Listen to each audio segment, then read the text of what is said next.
everybody, welcome to the free online study guide review of the F03 and F04 fire guard test. Since we are all locked in our houses, apartments, bedrooms during this quarantine, I always say the best thing to do is learn a new skills. So why am I doing this? Well, I have a feeling that after the quarantine's over, everybody's going to want to go out to events. The events are the security gigs that pay the money. So if you want to be just a regular security officer, get your license, that's great.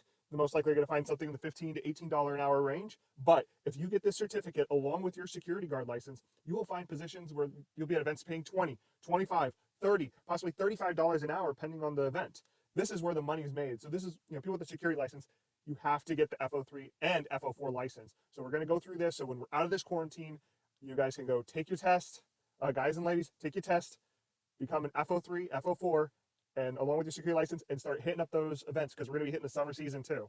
So this is a study guide review. So all this information is basically taken from the study guide that the FDNY has on their website, which is free. Here's the table of contents that goes along with the FDNY study guide. Like I said, there's some people that are visual learners, there are people that are auditory learners, and I think you combine the two, have a visual, a little bit of color here, a little bit of a Dullcore logo there, and maybe throw in a little bit of entertainment. We can get through this, retain it.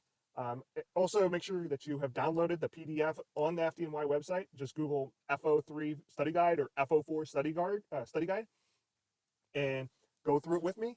Highlight what you need to highlight, things that you find that might be difficult to remember. And then once this quarantine lifts, go to 9 Metro Tech, take your test, get your your license or whatever letter certificate they give you if you don't have an approval from a employer.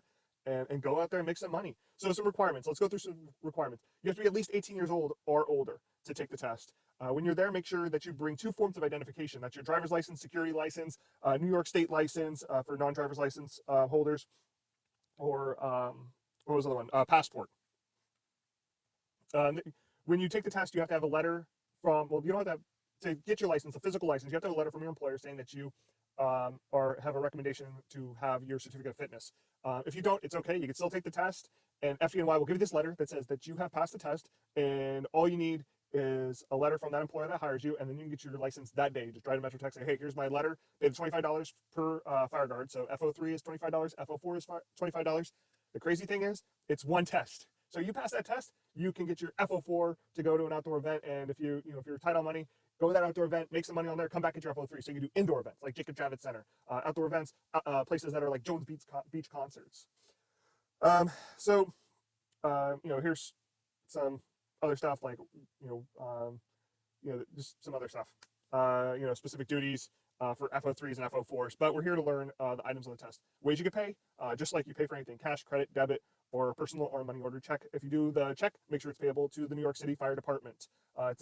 The application fee is per certification, but like I said, you only have to take one exam. So if you got $50 on you, get both of them. It will pay off. Trust me. Here's some other stuff if it's getting late, but that's not what we're here for. Some more information. You must pass the score with a 70% or higher. And then it's F03 exam is 25 multiple choice questions. F04 is 20 multiple choice questions. Like I said, you might as well just take the F04 and pay for both your F04 and F03. I didn't design the system. That's just the way it is. You'll have 38 minutes to pass the F03, and you have 30 minutes to pass the F04. So if you want more time, F03. If you want less questions, F04. Here's some stuff on changing your mailing address, changing work location. This is all stuff that's on FDNY's website. You can look it up later. Renewal requirements. This certificate lasts for 3 years. Just make sure you stay on top of it so you don't have to retake the test. It's only $15 to renew. And you pay just like you pay for anything else, credit card, debit, I guess e-check. I don't even know what that is. Renewal by mail. This is other stuff. Like this is not what we're here for, though. This is all stuff that you could find on the FDNY website. Renewal in person, same way. Moving on. Okay, so this is where you'll take the exam once the quarantine lifts. FDNY headquarters, 9 Metro Tech Center, Brooklyn, New York. There's no parking there unless you have the money to pay for parking. Do not take your car. There's plenty of public transportation. I know the R and the W is over there. I think the A, C, and E is over there in that area. If you can look on the map, there's bus stops everywhere. Google it. Take the train or bus. About the study material, we are going right off the study guide from FDNY. Like I said, on the bottom left-hand corner of this PowerPoint presentation, it says this book is provided to the public for free by FDNY. This is a review of that material. We're not making any money off this. This is not our material. This is to help security officers and non-officers out there that when they leave quarantine to go out, get their F03, F04 license, certificate of fitness, this is a must for the summer seasons. I'm going to need security officers, adult court security, that have these certifications, because when the season kicks in for summer, the phone calls start coming in for event security, and they require to have F03 and F04 fire guards. We usually pay in the range of $20 to $25 an hour for those positions, sometimes more. Just depends on what type of client we're taking on. More information we just went through about the test. Example test, it's a multiple choice or sometimes multiple guess exam. It's very simple. There's procedures of taking the test, but it's just A, B, C, and D. What is the right answer? What's most likely going to be the answer? So if you can just use, what is it? You can just take the, what is that? Process of elimination. So use process elimination on the questions, A, B, C, and D. What is the most likely is going to be the right answer? So, you have your test. If you don't know the answer, find what is possibly not or cannot be the answer for it. But I think everybody here knows how to take a multiple choice / multiple guess questionnaire or test. So when are F03s and F04s required? Occupancy that has 200 people or more for outdoors and 75 people or more for indoor public gatherings. Usually the ratio is 1 F04 security officer, I know that, for outside for every 100 people that are of the general public. And indoors, people, usually it's whatever the director tells us from what we're seeing here, 1 person for every 75. Could be less depending on the space. Locations that you'll be using your F04 license would be cabarets, dance halls, indoor skiing rings, bowling alleys, museum, bingo halls, movie theaters, television, radio stations with a public audience, sports arenas, definitely, circuses, performing art theaters, stadiums, passenger terminals. These are places with mass gatherings of the public. Now those are all indoors. Or a temporary place of assembly takes place outside. Festivals, over here in Staten Island, we had the Winter Lantern Festival. We had the Impractical Jokers was here. But like anything that happens, let's say at Snug Harbor, College of Staten Island, what was it? We have a old historic Richmond town. They have events. Those are most likely going to be F04 security officers. Jones Beach over in Long Island, the concerts over there, F04s, or anything that's similar to that is outside. Here's some more stuff about TPAs, which is the temporary place of assemblies. Just so you know what type of employer you'll be looking for, what type of events your employers will be providing security for. Here's some definitions. Assembly areas, a designated area outside of a building to which the occupants are directed to report upon implementation of a partial evacuation or evacuation in accordance with a fire safety and evacuation plan or emergency action plan. Building information card. The commissioner may require by the rules the preparation of a building information card depicting and or setting forth the relevant fire safety information for a building or occupancy for which a safety and evacuation plan is required to be submitted to the department pursuant.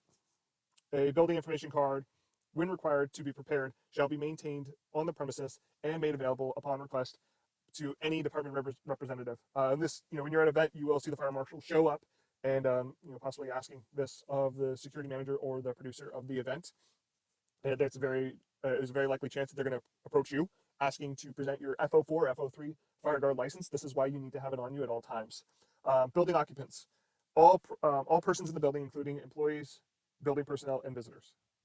Emergency healthcare facility, a sheltered area or building, either naturally or artificially so lighted as well promote the health and safety of patients providing emergency care and containing cots and or litters and emergency and medical equipment and supply required by New York State. These are just definitions. Evacuation, the emptying of a building. The emptying of a building of all buildings occupants in response to a fire or an emergency.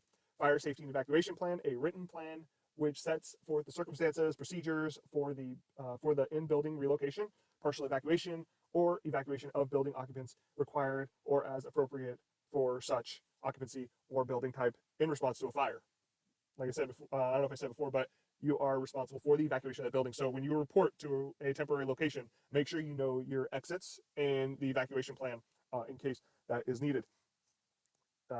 FSP staff, the individuals identified in the fire safety and evacuation plan as responsible for implementation of such plan. Fire safety director or EAP director. The employee designated by the owner to perform duties of such position and who possesses the requisite qualifications and training set forth by fire rules. Um, to be a fire safety director, I highly suggest that too. That's good paying money as well for security positions. You have to go to John Jay or other locations out there that teach the class, pass the class, go to Metro Tech, get approved by a building, go to a building that has the position where you train in, get the 2 years experience. It's definitely a long process, but if you're looking to get past that, $15 to $20 an hour wage, this is another good way to have that as a permanent solution. So if you became a fire safety director and you have your F03 and F04, you're definitely making some good money. Fire drill, a training exercise by which building occupants are familiarized with and or practice the procedures of the safe, orderly, and expeditious in building. Okay, we've all went to a fire school. We all did fire drills when we were in school. Same thing. In building relocation or evacuation as applicable to the occupancy or building type in accordance with the fire safety evacuation plan, and to evaluate the efficiency and effectiveness of the implementation of such a plan. In new office occupancies, fire drills must be conducted every 3 months. Remember that, every 3 months for the first 2 years after the certificate of occupancy is issued. In existence office occupancies, fire drills are required to be conducted every 6 months in hotels, new and existing. Fire drills must be conducted at least once every 3 months on each shift. Just some serious highlighting that should be going on in your study guide. Partial evacuation. The emptying of a building from some, but not all building occupants in response to a fire or emergency. Disasters at public gatherings. We'll go through. Let's see. This Samaro and Murray published a review research article of crowd disasters in a journal going over overcrowding and crowd control. It did not control the capacity of the event. So that's another thing. When you're at an event, there's going to be, and you see when you walk into a restaurant, from my experience, you can see maximum occupancy, 87 people, maximum occupancy, 1,000 people. Events are required to have that when they have their TPA. So make sure you look for that. Your security company that you work for or the director you work for should have a counting system in place. So probably like a clicker, which we're doing at the grocery stores right now for the COVID-19 response. We're only allowed to have 50 people in there. So we have guys with clickers, one clicking people in, one clicking out, and the difference has to be within that number. You'll do that for events. So you'll have someone at the entrance, one at the exit, clicking, double checking, making sure that you are under the maximum capacity for the event. Event access points. There's issues where there's too few exits. The flow of occupants was not controlled. The emergency medical services were unable to access the event site. Let me see. Okay. Fire safety measures. The emergency exits were blocked, not functioning properly with appropriate signage. There were no full site fire evacuation plans. These are definitely things as a fire guard that you need to make sure are in place while you're being employed, because you are responsible as well. And the last thing you want is a disaster taking place because the producer, the fire safety director, or the fire director or the security company did not go through this first. Medical preparedness. There were no major incident plans, and supporting hospitals were not involved in a timely manner. The media arrived, distracting emergency department personnel. And emergency response. Many events reported poor initial communication response time with emergency services. So I think this is what they were going over. Port Said Stadium disaster. Port Said Egypt 2012. Here's a disaster summary. At least 79 people were killed and over 1,000 injured were reported after an Egyptian football match. Fans threw bottles and fireworks at team players, and the fans were armed with knives, swords, clubs, and stones, and subsequently attacked the fans who tried to escape by running away. The deaths were caused by stab wounds, brain hemorrhaging, and concussions, while some deliberately thrown off the stands or died in stampedes. The steel exit doors were bolted shut, and dozens were crushed to death in the stampede. Over 1,000 injuries were reported, some from panic in the crowd as fans tried to escape. The lessons learned here were our control of hazardous materials, not letting fireworks, glass bottles, and definitely weapons when you're doing events. So a magnetometer definitely would have been one, as well as padding to make sure that people were not bringing items in. Event access points. Well, like they were saying, the doors were bolted shut, so there weren't any exits, or there weren't enough exits for the occupancy. If you look at the picture to the right, that's a lot of people. Fire safety measures. Who brings fireworks to events? I mean, this did take place in Egypt, but this is why there's pat downs. This is why there's magnetometers. This is, this is definitely a responsibility of security who are letting people in, making sure they're not bringing in items that should not be there, as well as the producers to make sure that they're operating within safe measures. Emergency responses. That's a situation like this, very difficult for EMS to go inside, as well as to receive when you have stampedes of crowds and to a point where people are getting crushed to death over them. So there was definitely poor planning for emergency evacuation. All right, Love Parade Stampede in Germany, 2010. Just look at the picture to the right. Disaster summary. 21 people who died at the Love Parade Music Festival tragedy because they were crushed in a mass panic and suffocated. Over 500 people were injured. The capacity of the enclosed section was estimated to be 250,000 people, 250,000 people. But there were 1.4 million people attending the festival. This is something that you want to keep an eye on when you're letting people into your events or filtering through. This is why we have counters. 250,000 people, and they let 104 million. Completely illegal. This is your responsibility as a certificate of fitness holder. Do not allow that capacity to go past what FDNY determines it to be, or the TPA determines it to be.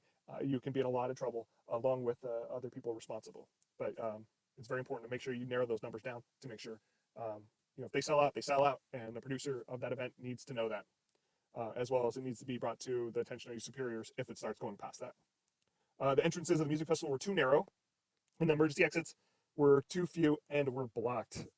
Very good idea to get there an hour at the event, an hour before, maybe even 2 hours before, to check the exits, to bring any issues to the attention of your superiors. And if you don't feel that they're being addressed, it's always good to escalate them to make sure, because you're responsible for a lot of lives out there. Lessons learned: crowd control issue. Can't crowd. It's very difficult to control a crowd of 1.4 million when you're only suited for 250,000 people. Communication with EMS, absolutely. Incident plan. It's even if there was one, it was not set up for 1.4 million people. Event access points. They were too narrow, they were blocked, and they were rated for 250,000 people, not 1.4 million people. Now all the routes leading to the festival area are being widened and more emergency exits installed. The number of security and personnel has increased so that in an emergency situation, there's enough manpower to direct people where to go. When there's mass panic, people are going to look for security officers. When a child's lost, they're going to look for security officers. When there's a fire, they're going to look for security officers. You are the person to calm people down and have them go forward in a organized fashion, whether it's exiting or just controlling panic so you can do your job. Lame Horse Fire, Perm, Russia, 2009. Disaster summary. The fire started when sparks from fireworks ignited the low ceiling and its willow twig coverings. Wow.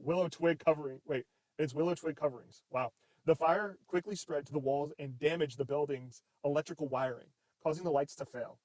When the evacuation started, some people left via rear exit. The vast intake of oxygen turned the club's hall into a large fire tube and boosted the spread of the fire. As fumes and smoke overtook the air, panic erupted, and patrons stampeded towards the exits. One leaf of the club's doors was sealed shut. The public was unaware of the back door exit behind the stage, not shown by the emergency lighting. At least 150 people died in the blaze, most killed by carbon monoxide gas and smoke. There's a lot of things, combustible materials in a place where you're igniting fireworks, as well as not having well-lit exits, and just your fire tetrahedron, spark, air, fuel. You had it all there, and it took the club quickly, and 153 people in the mix. Lessons learned: fire safety measures. I think that goes without saying. Use of pyrotechnics should be in only approved facilities. No proper signs and directions for exiting. The second leaves of 2 sets of double doors were locked shut. If you're finding an exit locked, you need to, they need breakaway bars. You want to make sure people aren't coming in through the exits, but it's always good. Do your rounds, make sure they're not blocked, make sure they're not locked. Here's a local one. I remember when this happened. Station Nightclub fire, West Warwick, Rhode Island, USA, 2003. Disaster summary. There were more than 2/3 of the 462 people in the attendance were either killed or injured. 100 dead and 230 injured. A live band that was using fireworks as part of its act ignited foam insulation that had been installed around and over the stage. The flames quickly moved to the ceiling, creating billows of smoke, and panic raced for the front door. Fire safety measures. The club did not have an automatic sprinkler system to extinguish the fire. Club was at capacity. It was not overcrowded, but most of the victims died at the primary entrance, where the rush of frantic spectators created a logjam at the front door. No proper signs or directions to direct the panicked people to use exits routes other than the front door. When people are in panic, they see that they go in, they go out where they came in. This is why there's security officers with COF. You're there, direct the traffic. Hey, we have an exit back here, we have an exit back there. It is also the responsibility of the station nightclub fire, though, to have well-lit exits for this. A lot of lessons were learned in fire safety here in the U.S. when this took place in 03. Ellis Park Stadium disaster, Johannesburg, South Africa, 2001. Disaster summary. 43 people were crushed to death and 158 injuries at an overcrowded stadium. Notice the trend here, overcrowding. The accident was caused when an estimated 30,000 extra fans tried to cram into the disaster summary. I think that's a typo. Already filled, which was already full, 60,000 capacity stadium by shoving and breaking through fences around the facility or climbed over the gates. Guards were unable to stop the crowd from pouring into the already full stands. People outside tried to push into the Ellis Park Stadium and were trapped against barbed wire. Movement of the mass people caused a major crush incident. Lessons learned. Overcrowding issue. Bribed security personnel admitting fans without tickets into the stadiums, and also thousands of complimentary tickets were used. Thus, it swelled the numbers far beyond the projections. Emergency response issues. Failed to clearly identify and designate areas of responsibility. Poor decision making by security personnel. No operation command center. You can see there's a lot of weight on security. They were bribed. There was poor decision making. There was no command center, which is not the personnel. That's the leadership. But these are things you do not want to happen while on your watch, especially in your security career. There's legal implications all the way down to the security officer for certain incidents that take place. So do not get caught up in that. You see something that's a safety hazard that can lead to one of these events, you need to move it up the chain. And if the chain that you work for is not doing anything about it, you need to report them. Cinema fire in Delhi, India, 1997. Disaster summary. The fire broke out after the transformer at the parking level burst into the theater's basement car park, and 20 cars in the parking lot caught fire, eventually spreading through the cinema. 59 people died and 103 were seriously injured in the subsequent stampede. Most of the victims were trapped on the balcony and were suffocated as they tried to reach dimly marked exits to escape the smoke and fire, and found the doors to be locked. You can see there's a trend. Dimly lit fire exits, doors being locked. All doors, businesses don't want people coming through the exits and not paying for the tickets, but they need breakaway bars. So it's always good to test those breakaway bars. Just make sure they don't have alarms when you're testing them. If they do, ask your supervisor or check with him or her before you go forward. Lessons learned, emergency response issues. Cinema management was blamed for losing precious time in alerting the fire services. When the fire broke out, the movie was not stopped, nor any announcements made over the. The movie was not stopped, nor any announcements made to evacuate the audience. This actually happened to me one time in Jersey. We were watching a movie, and CO2 started pouring into the theater. Security came in. They stopped the movie. They told everybody they have to evacuate. Police started showing up. They had plenty of staff. It was well organized, and before it got worse, everybody was out of the building. It was a generator issue, pouring CO2 into the theater. All right, back to this. Fire safety measures. Proper distance between the transformer room and the car park was not maintained. Exit signs were not battery operated, and once the lights went out, panic-struck people had to grope in the dark for exits, many of which were blocked by seats. Okay, on to part one. Indoor place of assembly safety personnel. Duties of place of assembly safety personnel. So, place of assembly safety personnel are primarily to manage the occupants in the event of a fire or other emergency, verifying that the exits are unobstructed, immediately accessible, and appropriately identified is the first steps to achieving safety in a place of assembly. The management of occupants is primarily involved with moving them away from the hazard. In sum, two major duties of the place of assembly safety personnel are: one, maintaining the safety of the occupants during a gathering, and two, assisting and implementing the evacuation plan in the event of an emergency. Place of assembly safety personnel are important in preventing injury and fatalities from fires at places of assembly. They should know how to keep exit paths clear, how to identify potential problems, how to report the fire or other types of emergencies to the FDNY, and the responsible person and how to keep crowds orderly and safe during an emergency. 1.1 Fire safety and evacuation plan.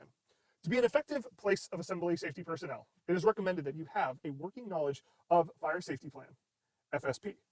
The person should be provided with an orientation from the fire safety directors or fire safety coordinator, building owner, or other on-site personnel familiar with the responsibility of the fire safety and evacuation plan before starting to perform their duties. If any fire safety director or building employees responsible for implementing the fire safety and evacuation plan or testing FSP staff is provided in the building, the place of assembly safety personnel shall follow their instructions for the emergency procedures. In the event of a fire or fire alarm, the place of assembly safety personnel shall direct the evacuation of the area in accordance with the directions received and the evacuation plan. Generally, from the orientation, the safety personnel should know the location of exits and the means of communications with FDNY and occupants in the case of an emergency. Pre-event inspection. Pre-event inspection is important to reduce potential risk associated with the public safety. Pre-event inspection is important to reduce the potential risk associated with the public assembly events. The pre-event inspection should be conducted by a designated person, i.e., your supervisor or other responsible person, before the occupancy is to be used or occupied. If any defects are discovered, the building owner or designated responsible person, i.e. your supervisor or other responsible person, should be aware of it and should make arrangements to have the defects corrected. The following safety requirements should be met. 1. All physical features are installed or arranged according to the appropriate place of assembly drawings. 2. Door hardware and physical components of the means of egress must be maintained and in good working order at all times. 3. All required means of egress and access to such, including each exit, access, and exit discharge, must be maintained free of obstruction and impediments to immediate use in the event of a fire or emergency, which we spoke about all this before. So it's very important to show up to work early, do your rounds, make sure that anything that looks like it's obstructing an exit or any item that could hinder you from evacuating personnel from the event safely needs to be brought up to your supervisor or responsible person. So that's the producer, that is maybe whoever is in charge of the event, that maybe directing it, anybody of responsibility. And like I said, if they're ignoring it, maybe you need to make a call to FDNY if you feel it's relevant. Continuing on with part 1. No storage or combustible materials or combustible waste is allowed in the corridors. Maximum capacity posted. Place cards are required. So when you're working, make sure you know your maximum capacity. You have to stay on the people count. Make sure you're not overloading it, because you are not equally, but you are responsible and can face penalties or punishment, depending on what took place and where neglect fell. Number 6, emergency exit lighting. From the previous examples, that's one of the big things. Maximum capacity. There was combustibles. Emergency exit lighting, there was exits that were blocked. But you can see here on number 6, emergency exit lighting is a big thing. So make sure that those signs or those pathways are well lit. 7, exit signs and signs indicating the location of accessible means of egress are posted. Just people need to know. they can't get out the entrance, which they're going to go for first, and you know where else to go. And it will also help you with your job to direct people, since there's a chance that you don't know the facility as well, because it's a temporary place of assembly. The seats should be securely fastened to the floor. For temporary seatings, the seats must be secured together in an approved layout. So that's something I didn't know. So that's the seats need to be secured together in approved layout. That's something that would be worth looking further into, because there's a lot of places that have temporary places of assembly that just the seats are not secured together either. A functioning fire alarm and sprinkler system, if available. If any required fire protection system is out of service, additional F01 fire guard is required. That's a whole different requirement. It's, you still go to the same place, you go through the same procedure as you are going through this test, but it's something wise to get. The pay is not all there though, because a lot of people are F01 certified. But if you have that on top of your other fire guards, or you might as well just get 03 or 04, I mean F01, 2, and 3 and 4. You're making yourself worth more. And later on, we will work on doing an F01 fire guard PowerPoint. The acronym ESCAPE may be used as a reminder for doing pre-event inspections. E, exits. All exits are unblocked, unlocked, and properly marked. S, the occupancy is clean, orderly, and there is no excessive storage. No storage of combustible materials and combustible waste in the corridors. The hazardous materials are stored, handled, or used in the designated areas and are far away from an ignition source. C, capacity. The number of people occupying the building or space does not exceed the post capacity. Capacity certificates are posted properly. A, aisles. All aisles are free and clear at all times. Big thing. Always check the aisles. P, protection. Smoke, fire alarm, sprinkler systems, and fire extinguishers are in proper working order and have up-to-date inspections and testing performed. You can see when you look at the fire alarms, or the fire extinguishers, there's a card on there. Check if it was recently checked. And it will have a person's initials and the date they checked it. Make sure it was recent. E, emergency exit lighting. All exit signs and emergency exit lighting are working properly. So here's some examples down below. Blocked exit. Make sure all corridors are, all aisles are free and clear at all times. Make sure all exits are not blocked. Well, here's a blocked exit. Looks like it's also blocking a corridor. Unacceptable. Locked exit. Padlock key on a push bar exit. That should never happen. Obstructed aisles. Look at all the gear in the aisles. Imagine trying to run out of that building when there's a fire. You're going to trip over the do not slip sign or the caution sign. Obstructed manual pull stations. That's something, when you're doing your pre-rounds, and if you're an F01, that's something you need to look at, because the last thing you need is something between the fire guard and the pull station to alert the occupancies that a fire is taking place. During the event, as a place of assembly, as you can see to your right, your responsibilities include but not limited to the following duties. You should be aware of possible overcrowding by monitoring the amount of people in your area of assembly. If you notice that your responsible area is excessively crowded, you should inform your supervisor immediately and follow his or her instructions. Now, there's also beware of neglect on your supervisor's part or the person in charge. You should monitor the areas and confirm that the exit paths are always staying clear. Required aisles must be unobstructed. People should not be allowed to stand in or at the head of an aisle, because they're blocking the exit. And people can be just like items. They can block and be an obstructive situation. You should look for situations that could lead to challenges in the event of emergency. Always planning ahead. All right, an example of a checklist is shown below. So let's look. We have list, mark if X if yes, and a note. So pre-event. Do you know the locations of the exit, stairways, and evacuation routes? And this is on the PDF that is on the FTNY website. I suggest you print this out, so if you're going to an event, have this with you. So let's go back. 1, do you know the locations of the exit, stairways, and evacuation routes? No. If no, obtain such information before starting your duty. 2, do you know how to notify FDNY in the case of emergency? If no, obtain such information before starting your duty. 3, do you know how to notify your supervisor in case of overcrowding and emergency?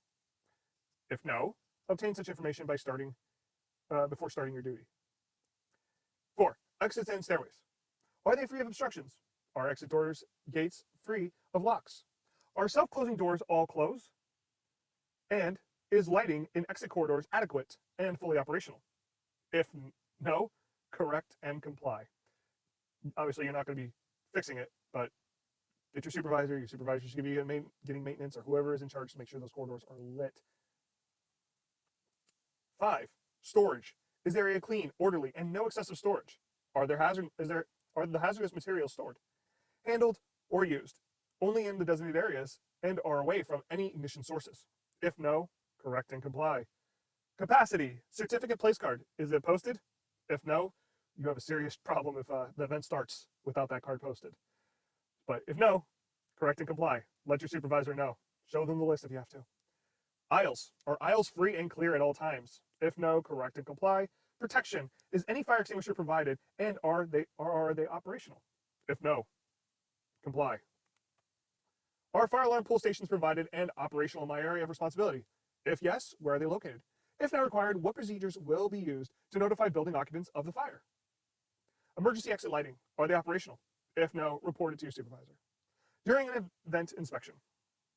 Exit and aisles. Are the exits and exit paths staying clear? Or all marked exits remained unlocked and obstructed at all times? If no, correct and comply. Potential hazards. Any situation that could lead to challenges in the event of emergency. Looking ahead. Emergency notification procedures. Call 911. Notify the occupants by, and the procedure that's in place, bullhorn, intercom system, whatever, let's say the people responsible, the producers I always go to, what they put in place for this, what's put in place, to comply for the TPA. If they're using a fire guard, they should have some type of system in place because they're already doing this, hiring you to meet compliance of FDNY. The designated people, fire safety director or building owner. For emergency situations, their phone numbers are name, phone numbers. This is another thing you could print off of FDNY's website and have with you. All right, special fire safety precautions for theaters. Safety personnel are required for performing arts, motion picture theaters, or other similar indoor public gatherings. Regular inspections required for theaters. Every theater emitting an audience should be periodically inspected for fire safety in compliance with the fire department requirements. 2.1 Daily inspections. The responsible person must conduct a daily inspection in a performing arts or motion picture theater on any day on which the occupant is to be used and occupied for a performance or other audience events. Such inspections may be performed by you, your supervisor, or other responsible person, and the inspections shall verify compliance with the following requirements. A. Means of egress, including exits, access, exit, and exit discharge, shall be inspected daily to ensure that they are unobstructed, that there are no impediments to their immediate use in the outdoor hardware and other device and components, and are in good working order. B. Automatic fire doors shall be inspected to ensure that there are no obstructions in their closing or otherwise rendered inoperable. With the automated pipe sprinkler systems, including fire pumps and water storage tanks, shall be inspected to ensure they are in good working order. D. Portable fire extinguishers shall be inspected to ensure that they are readily available for use, as required by fire code. The inspection card is on the fire extinguisher. If you don't see one, you need to address it with your supervisor. If special effects are to be used during the performance, all of the conditions of the permit, including where applicable, a fire watch and or additional portable fire extinguishers are in place. Remember, using special effects, i.e. pyrotechnics. Very important to check the conditions at a time to make sure you don't run into the same situation they did in Long Island, or not Long Island, but Rhode Island with that the fire at that club. F. Manual fire alarm boxes located on the stage of performing art theaters shall be tested by activating the alarm. Prior notification shall be made to the central station monitoring the fire alarm system. Basically, don't test it without notifying the central station, or FDNY will show up to your building. G. The means by which skylight and other stage smoke vents may be manually activated are fully operational and are readily available. H. All areas of the theater, including the backstage, under the stage, and outdoor areas near the fresh air intake for the building's ventilation system, shall be inspected to ensure that there is no accumulation of rubbish or other combustible waste that, if ignited, could cause a fire or smoke condition. 2.2. During the performance. The event coordinator shall make an audio announcement not more than 10 minutes prior to the start of each performance of the program, informing the occupants of the location of the exits to be used in case of an emergency. The commissioner may grant an exception if the occupancy has at least one exit clearly visible from every seat or standing area. As a place of assembly, safety personnel, you should verify if the following requirements are complied. A, the prohibition against smoking in performing arts, motion picture theaters, or other similar indoor public gatherings. B, all procentrium walls and doors in a performing arts theater are kept closed. C, aisles must be unobstructed. It is unlawful to stand or allow any person to stand in or at the head of an aisle. The space must be occupied by standing audience. The space to be occupied by standing audience members must be separated from the space to be left clear for passage by rope, tape, barriers, barricades, fencing, or other suitable materials at height if not less than 3 feet nor more than 4 feet above the floor, supported by lightweight posts, all to be constructed at place so as not to constitute an obstruction in case of a panic or emergency. Such standing areas must be clearly demarcated by durable markings on the floor indicating boundaries of the standing area. For standing in balconies, only one row of persons shall be allowed to stand in the balconies. So take a look at this picture. See how people are in the aisles, they're the steps down to see the performance. That is unacceptable, because if there's a fire or if they have to exit out of emergency, or someone just has to go to the bathroom, these people are in their way now. But for emergency procedures, this is a big no-no.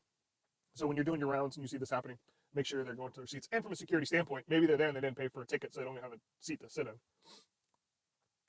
For standing in passageways, if the passage is more than 6 feet or less than 16 feet deep, persons may stand therein, provide an unobstructed passageway of at least 6 feet in depth is left open, and there is no more than 4 rows of persons standing.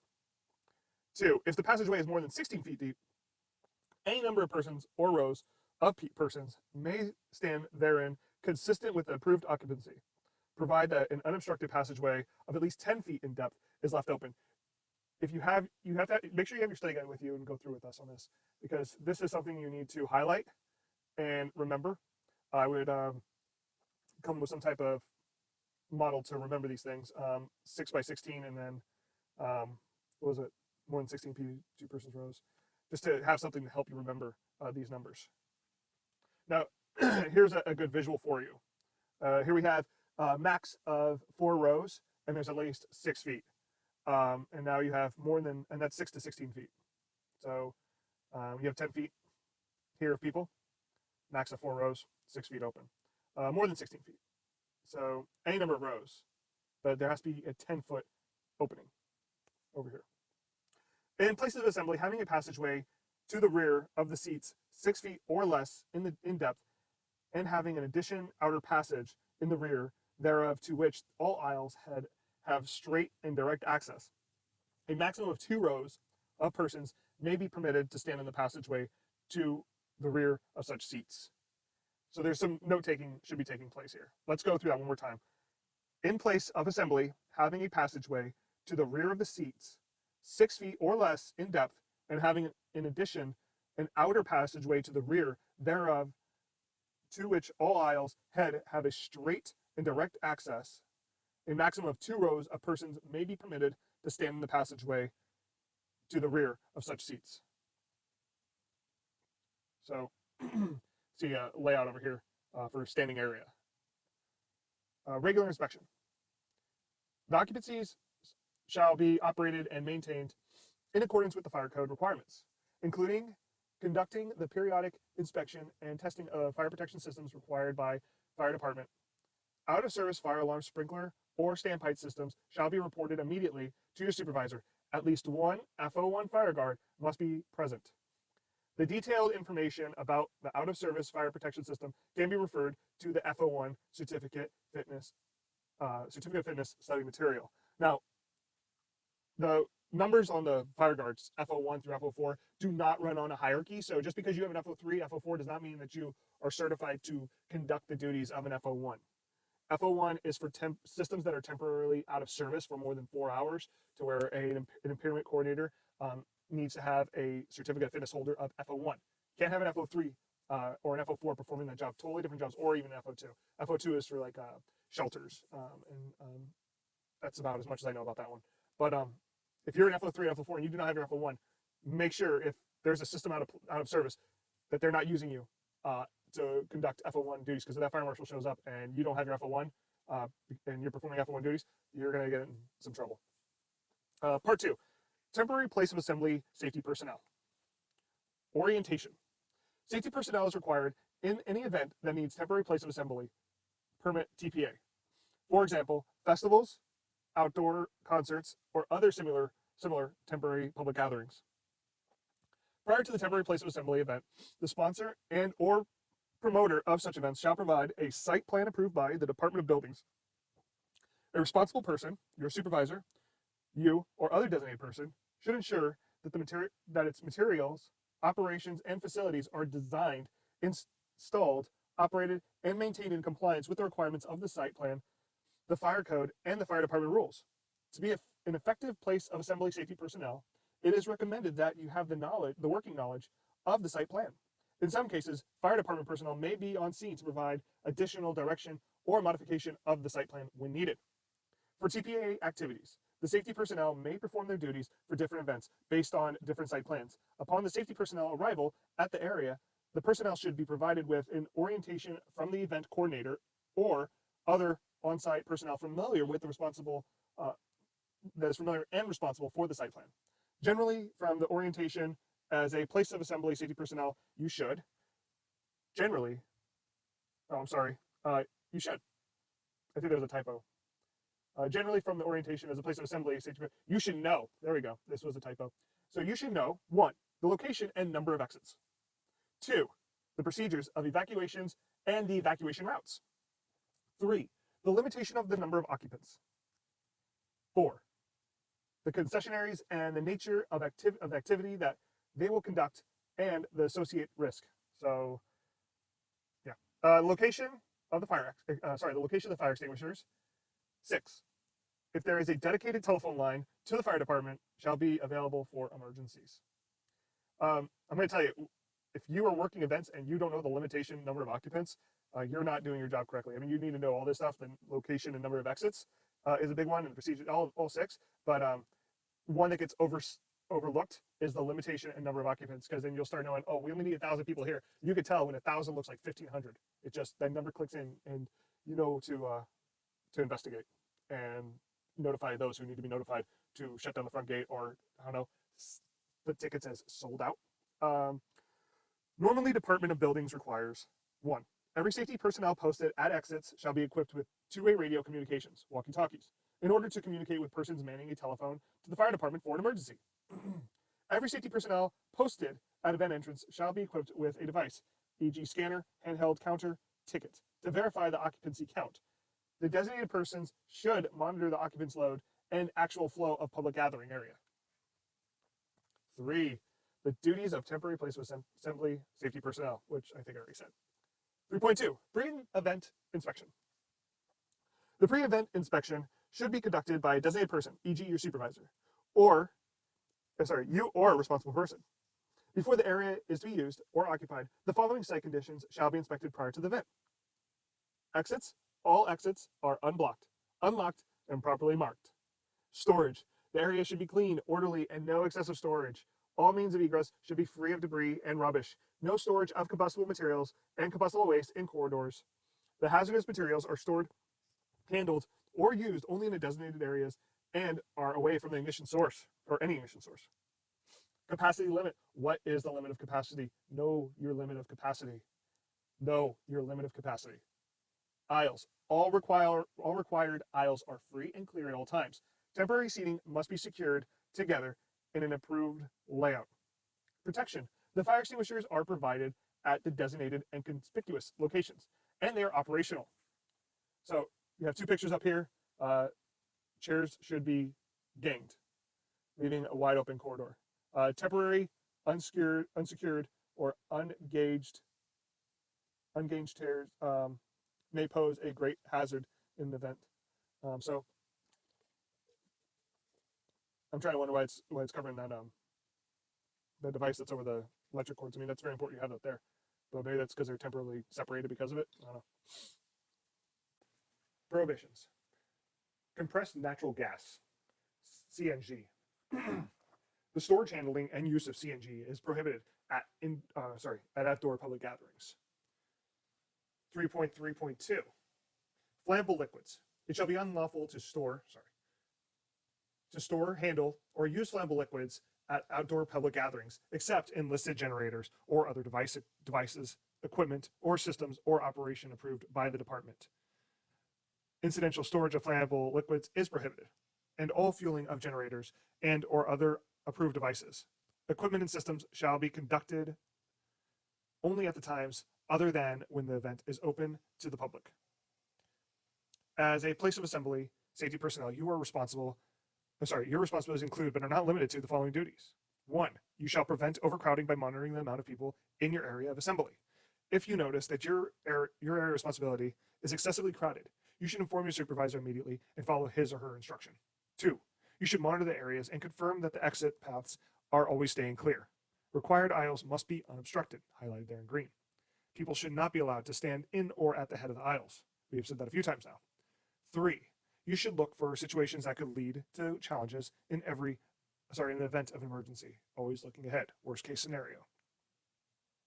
So here we have it as another list for temporary place of assembly safety personnel. Do you know the evacuation routes? If no, obtain such information before starting your duty. 2. Do you know how to notify FDNY in case of emergency? If no, obtain that information. 3. Do you know how to notify your supervisor in case of overcrowding and emergency? If no, obtain such information before starting duty. 4. If you are posted at an exit, you are equipped with a two-way communication device, i.e. walkie-talkie. If no, obtain one before starting your duty. If you're going to an event and they don't have the radios,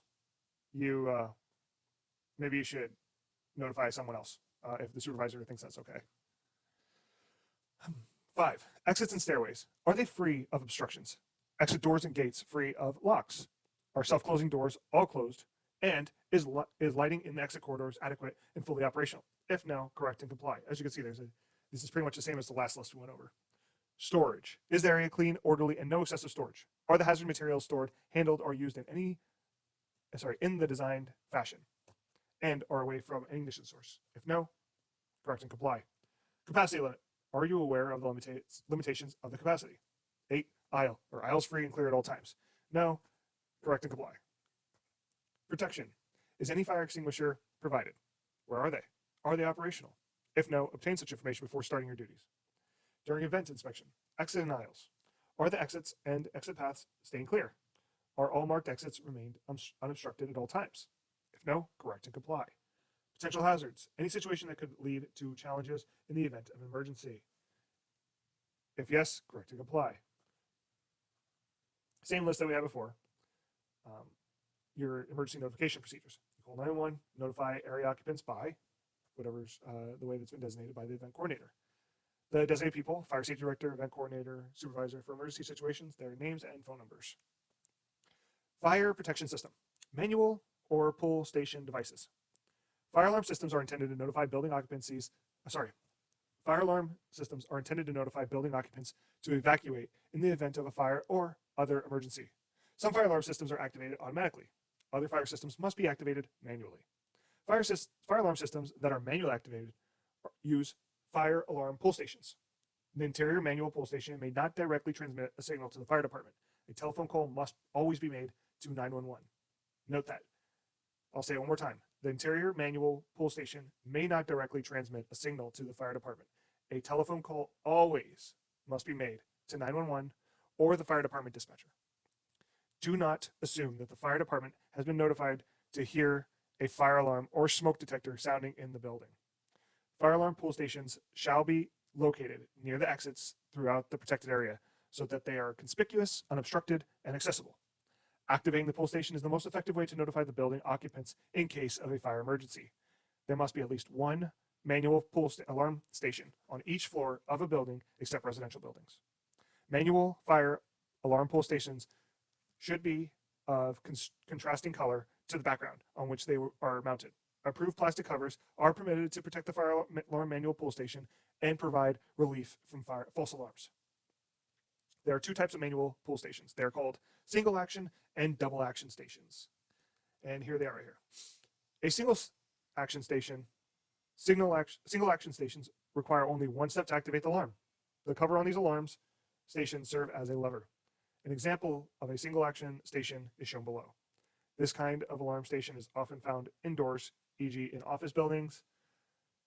When the cover is pulled down, it allows a switch inside to close. This sends the alarm signal. You can see on the left what it looks like, and on the right what it looks like being activated. Double action stations. Double action stations require two steps in order to activate the alarm. The user must break glass, open a door, or lift a cover. The user then can gain access to the switch or lever, which must then be operated to initiate the alarm. To activate this type of alarm station, cover must be lifted before the lever is pulled. This kind of double action station is often found indoors. Another kind of double action is where you break the glass. Requires someone to break a small pane of glass with a small metal mallet. And you can see there's on the right, you can see on the left, push in, then pull down, lift the handle, then pull. So there's one other thing you have to do. Another one, lift the plastic. But yeah, you've probably seen them where you just get a little hammer and you break glass. All right, fire protection systems. The certificate fitness holder must know how to manually operate each alarm station on the premise. Once activated, the fire alarm system cannot be reset at the fire alarm manual pull station. Cannot be reset at the fire alarm manual pull station only. The alarm must be reset at the main fire alarm control panel, it's FACP, after the pull station reset to its normal condition. The alarm may be reset only by an S95 certificate fitness holder after by instruction by a fire department representative if it is caused by a fire or a fire-related emergency. Once activated, a key may be required to reset the manual pull station. Certificate fitness holders should become familiar with the location of all fire protection devices, as well as interior and street alarm pull stations. All fire alarm pull stations installed or relocated after April 1st, 1984 should be installed so that the handle is approximately 4 feet from the floor and it is located within 5 feet of the exit doorway opening. Manual stations should never be blocked or obstructed. 4.2 safety requirements. Several types of safety signs may be posted at various locations inside the building. The signs are designed to ensure the safety of occupants.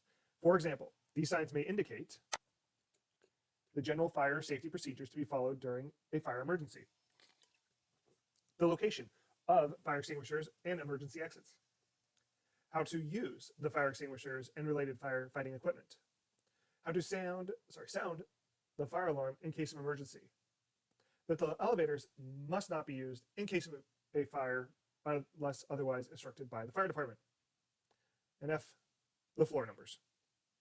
The certificate of fitness holder should be familiar with the requirements of the fire safety signs. Having knowledge of the signs would help this person perform his or her duties.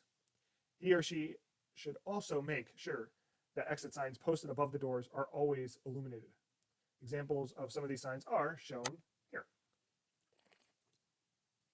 You have your exit signs, your elevator warning signs, location sign for a fire extinguisher, special exit signs.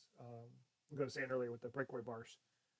Fire door alarm will sound if door is open. Do not block. Sprinkler signs, more sprinkler signs, no smoking signs.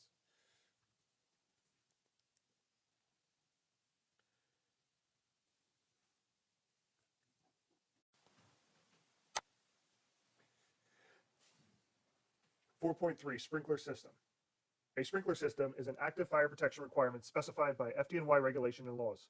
All apartment buildings constructed after March 1999 are required by law to be equipped with fire sprinkler systems throughout the building. It consists of a water supply system that provides adequate pressure and flow rates to the distribution piping system, onto which fire sprinklers are connected. Its purpose is to control the fire and extinguish the fire. Sprinkler systems are intended to control the heat release rate of the fire to prevent building structures collapse. and pre-wet the surrounding materials to prevent fire spread. The fire is only extinguished when the burning combustibles are extinguished or after manual extinguishment is done by firefighters. Water reactivates substance. Water reactive substance may pose special risks at locations. When the sprinkler system is out of service, it cannot extinguish fires directly to prevent the spread of flames throughout other areas of the building.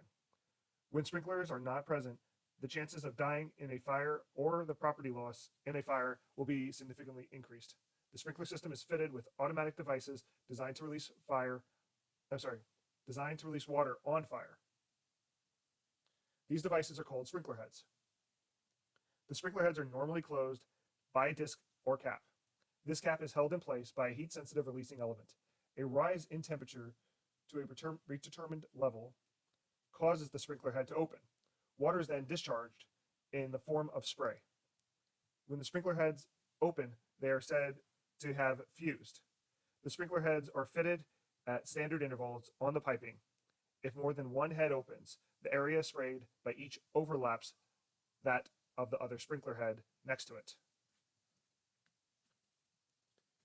A certificate of fitness for S12 for supervision of citywide sprinkler systems is responsible for conducting inspections and ensuring maintenance in compliance with fire code. So if you can see, this is the making of a sprinkler head. Here's the cap, here's a deflector where it causes the water to spray. Once the heat temperature hits, this whole assembly comes apart, releasing the water into the area. A typical fusible link sprinkler head is shown in the picture below. That's what it's saying here, but it's actually above right here. Standpipe system. Standpipe system is a fire protection system that is designed to provide rapid access to water in the event that a fire breaks out. Standpipes are installed as standalone systems which act as building-specific fire hydrants. Standpipes can be combined with sprinkler systems.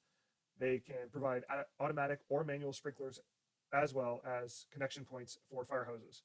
If the standpipe system is out of service, firefighters may not be able to access may not be able to have access to water delivery systems for manual firefighting. These systems are most commonly installed in buildings which are tall, large, or highly specialized, or in other buildings.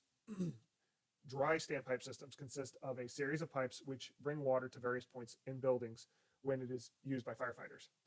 The pipes are dry and empty whenever there is not a need. Wet systems are charged, meaning that they are always filled with water. Water reactive substance may pose special risks at locations. So with dry systems, there's no water in the pipes until the water pump is charged. Because say the pipe runs outside, could freeze, burst. Data centers also run dry systems too, because if there's a leak, it could cause catastrophic damages. And the wet system is charged and ready to go at all times. Down below, you can see there's a picture of a manual fire pull station and a smoke detector. Here we have it, fire alarm systems. Fire alarm systems are required in many premises as part of a fire protection system. The new 2014 Fire Code has expanded the requirements for fire alarm systems, which includes but are not limited to the following buildings: hospitals, universities, or as specified in New York City Building Code. The primary purpose of a fire alarm system within protected premises is to warn building occupants and transmit signals indicating a fire condition to the fire department via an approved central station company. The out-of-service fire alarm system may cause a delay in building users and the fire department being alerted to a fire and then lead to a risk of serious property loss, personal injury, or death. A fire alarm system is a system consisting of components and circuits arranged to monitor and enunciate the status of fire alarms and supervisory signal initiating devices, and to initiate the appropriate response to these signals. In general, a fire alarm system is classified as automatic, manually activated, or both. If a fire condition occurs, the fire alarm system warns the occupants within the premises by activating loud sirens, gongs, bells, speakers, horns, and flashing lights, strobes. An S95 certificate of fitness for supervision of fire alarm systems is responsible for conducting inspections and ensuring maintenance.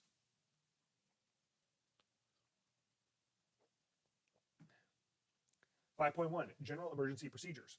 The safety personnel must have a method of communicating to the emergency services. The building owner or the designated person should provide communication method for the safety personnel to notify FDNY in case of a fire or other types of emergencies. Notifying by phone is the most direct and effective way to notify fire department. The safety personnel must also sound the fire alarm pull station when available. Activating the pull station is the most effective way to notify the building occupants in case of a fire. To report an emergency event by telephone, the safety personnel must dial 911. After calling 911, the safety personnel should follow the emergency reporting protocols, providing that your supervisor or the designated responsible person, for example, designated responsible person or the building owner, should be notified. The designated responsible person of the building owner will also issue instructions to the safety personnel. The safety personnel must follow instructions closely. For example, the reasonable person may instruct the safety personnel let's go back with that one. The safety personnel must follow instructions closely. For example, the responsible person may instruct the safety personnel how to take the safest evacuation route from the building. As a public of assembly safety personnel, the FDNY highly recommends that you should be equipped with a flashlight, two-way radio communication device, i.e. walkie-talkie, and a cell phone. You should be familiar with your facility's emergency response plan. You must be trained by the reasonable person to know your responsibilities and during the following emergencies. 5.2, fire emergency. In case of a fire emergency, the most direct and effective way to notify FDNY is calling 911 and also activating the manual pull station when available. The fire alarm will send an alarm signal, and it may also notify an approved central station company. The fire department should be contacted directly by phone or other approved devices. In case of a fire emergency, building occupants may have to evacuate. If the safety personnel is responsible for assisting in the evacuation, the safety personnel should remain composed and in control of the situation. He or she should speak in a clear and concise manner when assisting the evacuation. The safety personnel's instruction and his or her action play an important role in reducing panic during an emergency.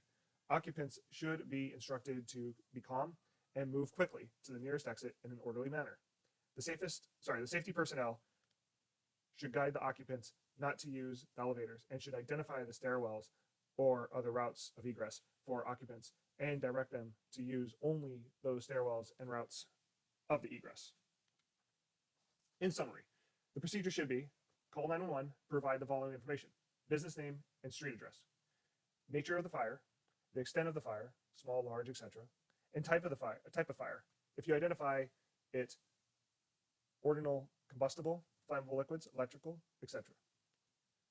The exact location of the fire, building and floor or room number, if known. Telephone number for a return call. Notify the building occupants by using fire alarm pull stations if available. Notify the designated building personnel, fire safety director or building owner, if there is any fire safety director or an EAP on staff on duty, follow their instructions for evacuation. If there is no fire safety director or an EAP staff in charge, evacuate the area in building relocation, partial evacuation, or evacuation of building occupants, along with evacuation routes to assembly areas designated by the evacuation plan.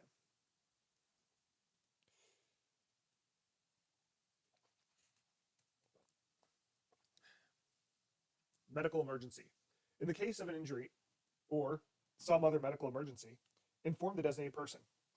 For the place of assembly events with attendance of over 5,000 people, an on-site emergency healthcare facility may be provided. If an emergency healthcare facility is provided on site, the building owner or the designated person, i.e. your supervisor, should provide a communication method for you to notify the facility for any medical emergency. If there is no on-site emergency healthcare facility, the safety personnel should call 911 and also follow the medical emergency reporting protocols. In summary, the procedure should be call 911 or notify the emergency healthcare facility, state the immediate medical need and describe your location and the location of the victims if different from your location, including the business name, street address, and room number if you know it. Telephone number for return call, the number of victims, if it's nature of injury or illness, or the victim's present condition, i.e. bleeding, breathing erratically, conscious, unconscious, etc., and hazards involved. Follow the exact instructions of the 911 operator or the instructions of the on-site medical technician of the emergency facility. Alert trained employees, members of the medical response team, to respond to the victim's location and stay with the victim, only the trained responder / employees should provide first aid assistance. If there are no trained responders, employees on the premises, designate a responsible person, i.e. a member of the fire brigade, and stay with the victim. Arrange for an elevator to be placed on standby. Do not move the victim unless the victim's location is unsafe. Control access to the scene. Arrange a designated person to meet the ambulance at the nearest entrance or emergency access point to direct them to the victim. Bomb or other explosion threats. 5.4. If you suspect any suspicious package and are unable to verify its contents, you should follow the emergency reporting protocols provided by your supervisor. Generally, you should do the following. Do not touch, move, or open the article. Your supervisor or designated person, i.e. fire safety director or emergency action plan director, should be notified. Wait for the instructions from the first respondent. If there is any fire safety emergency action, if there's any fire safety / emergency action plan director on duty, follow their instructions. If you call 911, provide the following information: your location and the location of the suspicious package, if different from your location. Include the business name, street address, and room number if you know it. Telephone number for a return call. 5.5. Chemical incident or release. In case of a major spill, you must notify the fire department by calling 911 immediately. After calling 911, your supervisor or designated person, i.e. fire safety director or EAP, should be notified. Wait for the instruction from the first respondent. If there's any fire safety or emergency action plan director on duty, follow their instruction. Active shooter incident. Because active shooter attacks are dynamic events, the FDNY cannot put forth a set required action during such incidents. However, the FDNY has compiled a list of best practices recommendations based on booklets developed by the New York City Police Department, U.S. Department of Homeland Security, and U.S. Department of Justice for safety personnel to be best respond if an active shooter attack occurs. The following recommendations are general guidelines. They are considered as best practices and may be useful in a real-life emergency. It is not the purpose of this training material to provide unbending absolute rules for situations in which there are great many variables. The most appropriate emergency response may vary depending on the specific active shooter situation which occurs within the context of the event, the building design, and components. If an active shooter incident occurs outside the building, as a safety personnel member, you should call 911 immediately, secure the building entrances, including loading docks, garage doors, or any other doorways from the outside to prevent the shooter from entering the building. Notify the designated person, i.e. your fire safety director or building owner. Relocate all occupants in the affected area, i.e. that may experience immediate impact by the incident, such as lobbies or windows, to a safe in-building relocation areas. Basically just anything away from the outside area where bullets can penetrate. Prevent building occupants from evacuating to avoid encountering outside threat. If an active shooter incident occurs inside the building, as a safety personnel member, you should react quickly when gunshots are heard and or when a shooting is witnessed by following one of the three tactics: avoid, barricade, confront. NYPD suggests 3 survival techniques during an active shooter incident. The survival techniques can be fluid based on the threat and may not have to be followed in a specific order. Individual decisions should be made based on the active shooter's locations. Avoid, run, evacuate. If there is an accessible escape path, attempt to evacuate the premises. Be sure to guide and assist the occupants with the following issues: have an escape plan and a route in mind. Visualize the entire escape route before beginning to move, and avoid using elevators or escalators. Evacuate regardless of whether others agree to follow. Leave your belongings behind. Do not carry any packages or items that could be confused as weapons or devices. Help others escape if possible. Prevent individuals from entering an area where the active shooter may be. Call 911 when it is safe to do so. Provide pertinent information. Barricade. If it is not possible to evacuate, find a place to barricade yourself into where the active shooter is least likely to find you. Where to barricade. Ideal barricade places should be out of the active shooter's view, but not visual concealment. Soft walls, desk may conceal, but provide no substantial ballistic protection. Ideal barricade place should be an area where both visual concealment and ballistic cover that can provide protection if shots are fired in your direction. Cover something of substantial thickness and weight that will stop a bullet. Office furniture and equipment, such as vending machines, copy machines, and file cabinets, can stop many types of bullets. Ideal barricade place should not trap or restrict your options for movement. What to do when barricading. Lock the door if applicable. Blockade the entrance with heavy furniture if applicable. Silence, not vibrate your phone, pager, or any other electronic devices. Turn off any source of noise, radio, televisions. Hide behind large items, file cabinets, cotton machines, soda machines, etc. And remain quiet. Confront, fight, and take action. If it is not possible to avoid or barricade, as a last resort, and only when your life is in immediate danger, attempt to disrupt and or incapacitate the shooter. Collaborate and act as a group if possible. Act aggressively. Throw items and improvised weapons. Yell. Commit to your actions. As a civilian, you are not expected to neutralize an active shooter threat. However, you should try to implement the actions that can minimize the injuries to the occupants. For example, if an active shooter starts shooting in close proximity to your location, you should protect yourself based on the 3 tactics suggested by the NYPD. You may run away from the scene, you may hide shelter in place, or you may decide to confront the shooter as a group, if possible, using improvised weapons. Remember, all of these are a personal choice to be decided on by you at the moment. Call 911 as soon as it is safe to do so. Once you feel it is safe to return to your designated working location, it is safe to do so. If it is safe to do so, return to carry out your suggested responsibilities. The following actions are recommended by the FDNY upon active shooter events. If you feel it is safe to do so, immediately call 911. The following information, if known, should be provided to the 911 operator. Building address, location of the active shooter, or his or her last known location, number of shooters, if more than one, physical description of shooter, name and identity of shooter, if it's an employee or if you know, number and types of weapons held by the shooter, number of potential victims at the location, if explosives were heard. Note, if you cannot speak, leave the line open, allow the dispatcher to listen. Notify the designated building personnel, i.e. the fire safety director or building owner. Turn on the lights. Visitors normally do not use escape routes that are unfamiliar to them. You need to make sure all emergency exits are clearly posted and utilized in an emergency. If there is a fire safety director or EAP on staff, follow the instructions for evacuation. If there is no fire safety director or EAP staff in charge, help the occupants to evacuate to a safe area. Manual fire alarm systems should not be activated for an active shooter emergency. The manual pull stations should only be activated during fire or smoke conditions. If you are outside, you should report to your assigned evacuation assembly area and be prepared to assist guests to remain calm while they relocate friends and family members.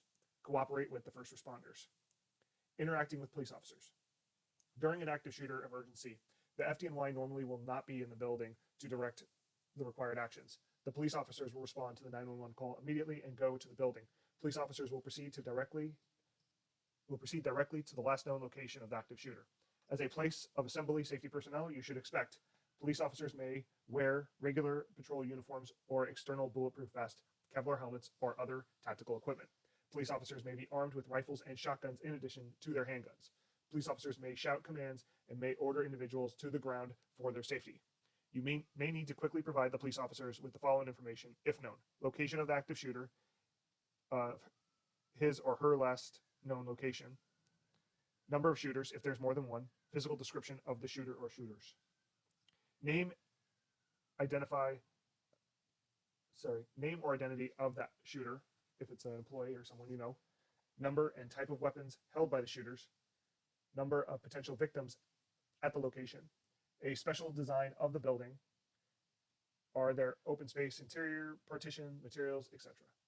Unique tenants, high-profile occupants, political officials, armed security, or disabled persons, etc. If explosions were heard. The police officers may request you or other safety personnel to operate and control the building systems. To assist in isolating the shooter, it is critical for you to follow orders of the police officer. Remember that the first police officers to arrive on the scene may not stop to help injured persons. Expect teams comprised of additional officers and emergency medical personnel to follow the initial responding officers. These teams will treat and remove any injured personnel from the area that have been cleared by the first responding police officers. They may also call upon able-bodied occupants to assist in removing the wounded from the premises. Portable fire extinguishers. The certificate fitness holder must be familiar with the use of the fire extinguisher. All fire extinguishers must be installed so the top of the extinguisher is not more than 5 feet above the floor, and the clearance between the bottom of the extinguisher and the floor is not less than 4 inches. In other words, no fire extinguisher is allowed to be on the floor. You can see to the left we have an acceptable 4 inches. In the middle, it's not more than 5 feet above the floor to make sure it's not out of the reach of your average height person. And on the very right, we have a stackable and portable stand for which is convenient for temporary installation, which you could probably see for an outdoor event that doesn't have walls. On the left, you can see what's unacceptable. Access to the fire extinguisher is obstructed, and another one which is completely unacceptable too, which is just laying on the floor. Description of the left: the top of the extinguisher must not be more than 5 feet above the floor, so I guess it's more than 5 feet, and the fire extinguisher must be accessible and unobstructed. And to the right, the bottom of the extinguisher must be at least 4 inches above the floor, which it's definitely not. In the event of a fire extinguisher has been discharged, a fully charged replacement is required before work can resume.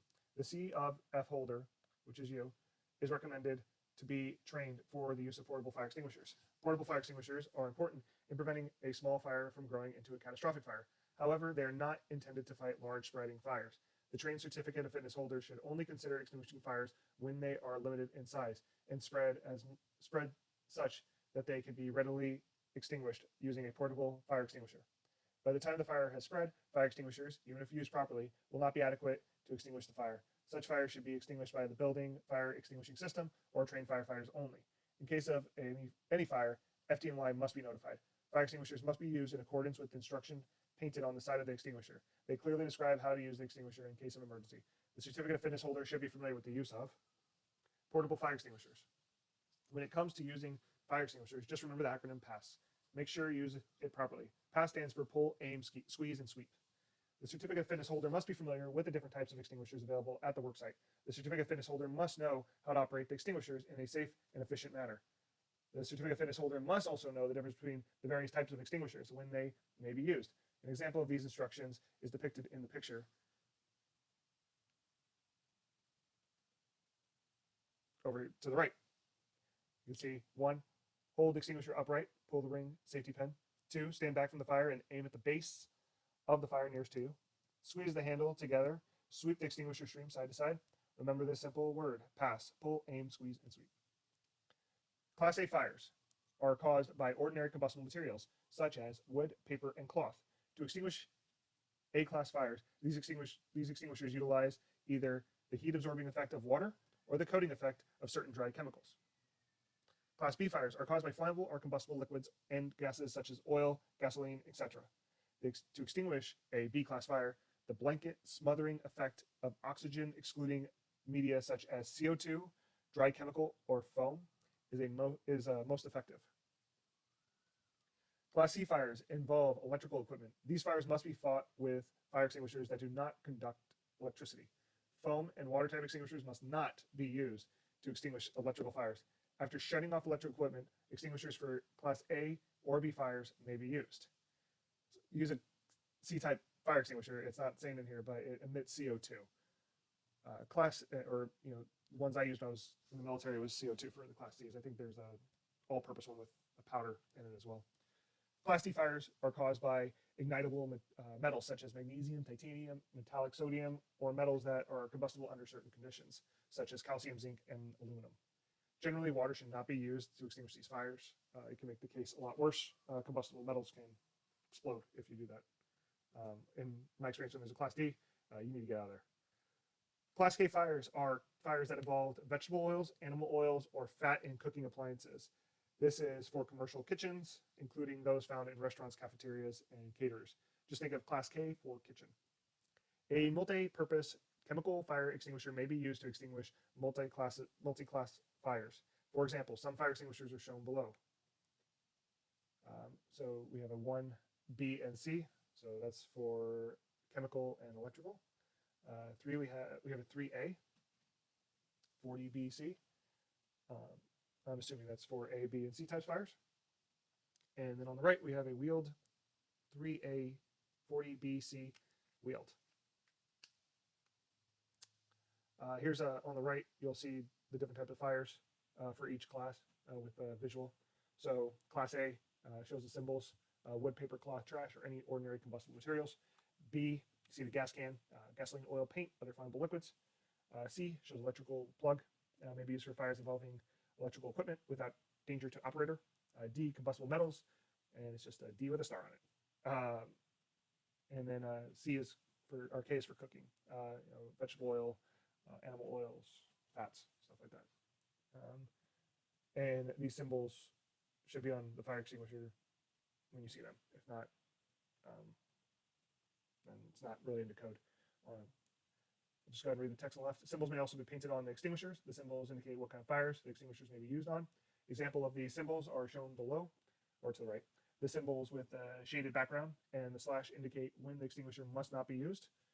And the certificate of fitness holder must understand these symbols. All fire extinguishers should be kept in good working order. So remember these symbols. I'm sure it's on the test. And what they stand for. Portable fire extinguishers. Portable fire extinguisher inspections. Monthly. Portable fire extinguishers are required to be checked monthly. The owner of the business is responsible to select a person to do monthly inspections. This inspection is called a quick check. The quick check should check if the fire extinguisher is fully charged. It is in a designated place. It has not been actuated or tampered with. There's no obvious or physical damage or condition to prevent its operations. The information of the monthly inspection record must include the date of the inspection, the name, initials of the person who did the inspection. This monthly quick check record must be kept on the back of the PFE tag or by an approved electronic method that provides a permanent record. When I worked in hotels, I did that every month too. Annual inspection. At least annually, all portable fire extinguishers must be checked by a W96 certificate of fitness holder from an FDNY approved company. After each annual inspection, W96 COF holder will replace the PFE tag. The information of the annual inspection record must be indicated with a new PFE tag. Here you have a PFE tag, portable fire extinguisher. I don't think you can zoom in on it. Oh, I can. So you can see down in this area right here is where you would date it and initial it. Certificate of fitness holder stamp for, I'd have to say, probably the W98 holder. Hologram. So there's a chance that you might be the designated person to basically check the physical and make sure it wasn't discharged and it's in the proper location, and you just date it, inspect it, or initial it, and move on. All right, tips. A real hologram stripe is 3 inches long by 1/4 inch wide. Counterfeit tags will not have a high quality silver hologram. The hologram on a counterfeit tag will not change color as it moves against the light. If your PFE tag looks different than the one pictured from the previous slide, contact your supervisor. If you suspect the PFE is a counterfeit, call FDNY immediately, or sorry, contact FDNY immediately by emailing them at tags.decal@fdny.nyc.gov. And that's the end of the class. All right, so hopefully you learned what you need. This was a read along with the study guide, so hopefully with the auditory, the visual, that increases your chances when you go to Metro Tech after the coronavirus is over with and Metro Tech is opened up to the public once again.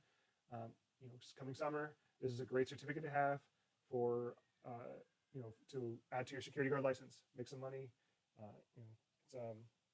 I suggest that anybody with a security guard license is a great way to make some extra cash on the side. If you have any questions, feel free to email me at ian.dahlberg@dahlcor.com. Also, if you're looking for work during the summer, after you have your certificate of fitness, feel free to reach out and see if we have any positions available.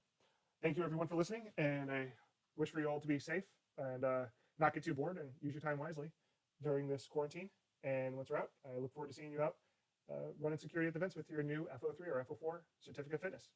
Good luck.